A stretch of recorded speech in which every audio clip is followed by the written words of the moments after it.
আজকের ব্লগটি আমি শুরু করছি আমার বাপের বাড়ির পাশের বাড়ির মন্দির থেকে কালীমাকে দর্শন করে। নমস্কার বন্ধুরা, কেমন আছেন সবাই? পিয়ালি প্রাগনাস ওয়ার্ল্ডের আরও একটি ব্লগে আপনাদের সবাইকে স্বাগত জানাই। তখন ঘড়িতে প্রায় সকাল 9:30 পৌনে 10টার মতন বাজছিল। আজকে আমি আর আমার পরিবারের সকলে মিলে রওনা দিলাম কোচবিহারের উদ্দেশ্যে। আজকে আমরা যাচ্ছি কোচবিহারে গৌতমের মামার বাড়িতে ঘুরতে এবং সাথে কোচবিহারের রাজবাড়ি এবং আরও কয়েকটি ওখানে দর্শনীয় স্থানও ভ্রমণ করব।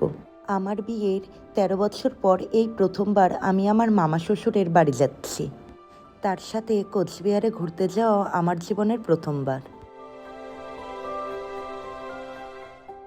দেখছেন তো, বর্ষাকালে আমাদের এখানে মাঠঘাটগুলো কি সুন্দর জলে পরিপূর্ণ হয়ে রয়েছে, সাথে কি সুন্দর দেখাচ্ছেও। প্রায় 2-2.5 ঘন্টা পথ জার্নি করার পর আমরা এখন প্রায় কোচবিহারের কাছাকাছি চলে এসেছি। তাই একটি চায়ের দোকানে বসে আমরা একটু রেস্ট নিয়ে নিচ্ছিলাম। আমার মামা শ্বশুরের বাড়িটি কোচবিহারের সিটি থেকে 5 থেকে 10 মিনিটের দূরত্বে রয়েছে। এখানে এসে দেখলাম গ্রামের প্রায় অধিকাংশ লোকই ভুট্টা চাষ করেছে এবং ভুট্টাগুলোকে এরকম ছাড়িয়ে শুকোতে দিয়ে রেখেছে। প্রথমে আমরা গেলাম গৌতমের বড় মামার ছোট ছেলের বাড়িতে, মানে আমাদের বিধানদার বাড়িতে। গিয়ে দেখলাম বিধানদার বাড়িতে প্রচুর পরিমাণে ভুট্টা চাষ করা হয়েছে। এই বিধানদা যখন দিল্লিতে ছিল তখনই প্রথমবার আমার সাথে বিধানদা এবং দিদিভাইয়ের পরিচয় হয়েছিল। দেখুন কত পরিমাণে ভুট্টা এখানে শুকনো করে মজুত করে রাখা হয়েছে।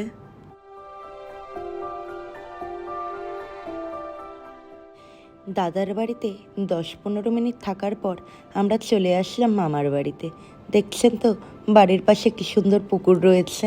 গোলাপি রঙের বাড়িটি হলো বড় মামার বাড়ি আর হলুদ রঙের বাড়িটি হলো ছোট মামার বাড়ি।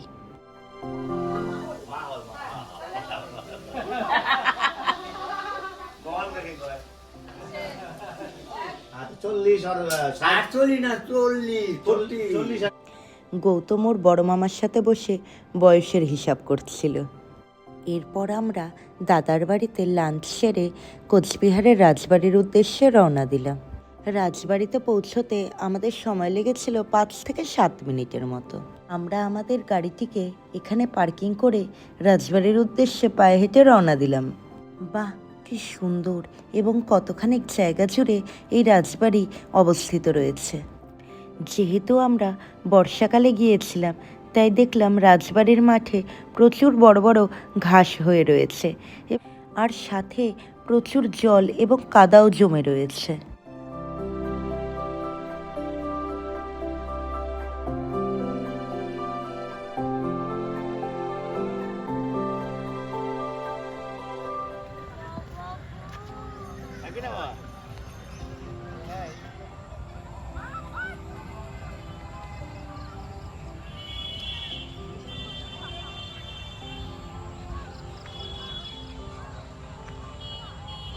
এরপর আমি যখন রাজবাড়ির দরজার সামনে প্রায় চলে আসলাম তখন সেখান থেকে বলে দেওয়া হলো ভেতরে কোনো ফটোগ্রাফি বা ভিডিওগ্রাফি করা যাবে না, তাই আমার আর করে ওঠা হয়নি। আমার ভাই প্রায় 1-1.5 বছর আগে কোচবিহারের রাজবাড়িতে ঘুরতে এসেছিল। ও বলল দিদি প্রথমে ভেতরে ফটোগ্রাফি ভিডিওগ্রাফি করার পারমিশন ছিল, এখন মনে হয় এটা বন্ধ করে দিয়েছে।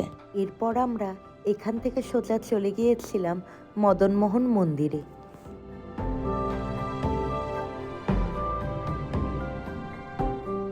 মদনমোহন মন্দিরটি ভীষণই সুন্দর এবং এই মন্দিরটিও অনেকটা জায়গা জুড়ে বিস্তৃত রয়েছে। আমি ঠিক সঠিকভাবে জানি না, কিন্তু শুনেছি এই মদনমোহন মন্দিরের জন্যই নাকি কোচবিহারে রাসমেলা হয়ে থাকে। মন্দিরের বারান্দাতে উঠেও ফটোগ্রাফি এবং ভিডিওগ্রাফি করা নিষেধ ছিল, তাই আমি যেটুকু করেছি মন্দিরের বাইরে দাঁড়িয়ে মাঠেই করেছি।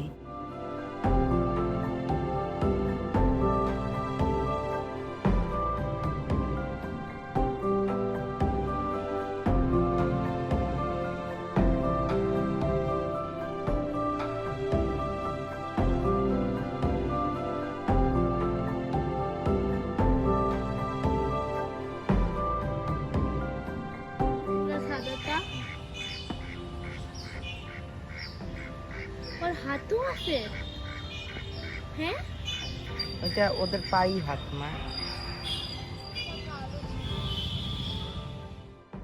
আর এত বড় এই পুকুরটি হলো কোচবিহারের বিখ্যাত সাগর দিঘি।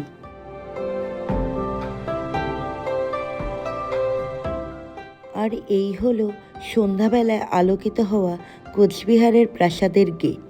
এরপর এখান থেকে সোজা আমরা চলে গেছিলাম বানেশ্বর মন্দিরের উদ্দেশ্যে। বানেশ্বর মন্দিরে যাওয়ার পথে দেখলাম প্রচুর পরিমাণে কচ্ছপ। এখানে প্রায় প্রত্যেকের বাড়িতেই নাকি ৫-১০টা করে কচ্ছপ থাকে, তার বেশিও থাকতে পারে। এখানে প্রত্যেকের বাড়িতেই পুকুর দেখলাম এবং পুকুরের জলেই কচ্ছপগুলো রয়েছে। এরপর আমরা টোটোয় করে চলে যাচ্ছি বানেশ্বর মন্দিরে। দেখছেন কি সুন্দর মন্দিরটি। এই মন্দিরটি হলো মহাদেবের মন্দির। আমরা যখন এখানে পৌঁছাই তখন এখানে সন্ধ্যা আরতি হচ্ছিল।